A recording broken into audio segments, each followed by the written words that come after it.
Hey there, welcome to Getting It Done North of 7. Funny thing happened today. A buddy of mine came over. He flooded his chainsaw. So he come over here and he phoned me up and he says, could you help me with my chainsaw? It won't run. It used to run and now it doesn't want to start. So I said, well, bring it on over. We'll take a look at it. Because I kind of thought I had an idea what happened. So what happened was we got it up and running. And I know I should have did a video right there and then, but I didn't. So I'm going to just kind of recreate what happened. He flooded his chainsaw. And a lot of people do that. They flood their weed eaters, their chainsaws, their lawnmowers, and they don't mean to, it just happens. So today I'm going to show you how to unflood your chainsaw and how to prevent it in the first place. So what happens when you flood your chainsaw? You're giving it too much fuel mixture. And that is the result of over choking your whatever it is you're trying to start. You put your full choke on when you start it, and some people will just keep cranking this thing to the point where too much fuel mixture goes into that carburetor and floods it. So I'm going to recreate what happened. So this is an easy start chainsaw. So we're going to flood it on purpose just for this video, which is kind of silly, but so I'm going to show you what happens. You pull,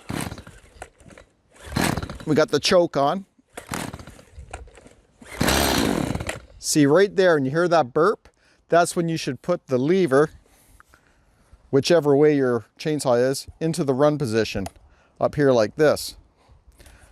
But some people don't do that. And then they just keep pulling too many times and they flood their machine.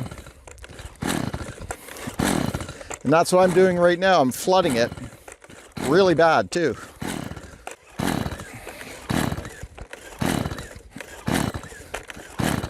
So now we've given it too much fuel mixture. It's flooded and it won't start. So how do we unflood this chainsaw? Well, first we're going to put our brake on.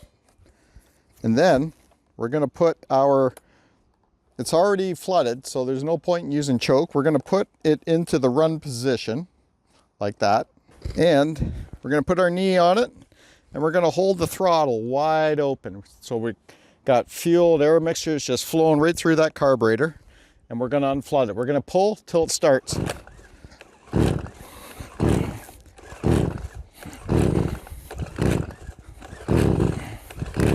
You hear it wants to go? It's going to clear.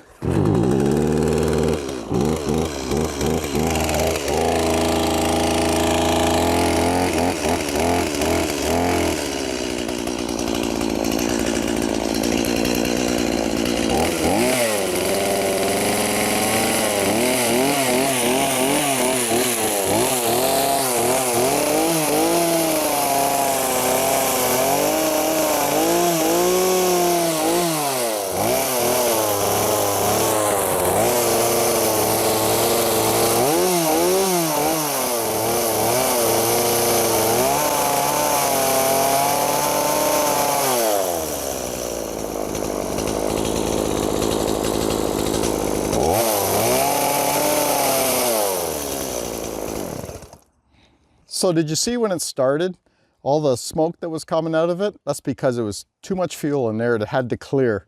So it works like a charm. So don't panic next time you flood your chainsaw or whatever else you're flooded. Mosquitoes out here are terrible. Don't panic. Don't run to a place to get it serviced or anything. Don't throw it away. Don't sell it. 99% of the time, you probably just flooded it.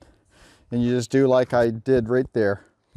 Just put it in the run position, hold your throttle wide open, put the brake on for safety, put your knee on top of here like this, and then crank it until it unfloods and it starts.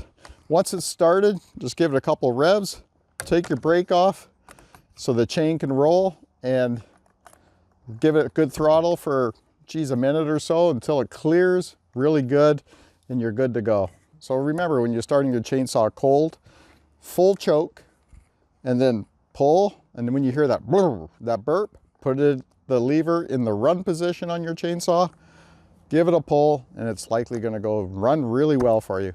I want to thank you for watching, and we'll see you on the next video.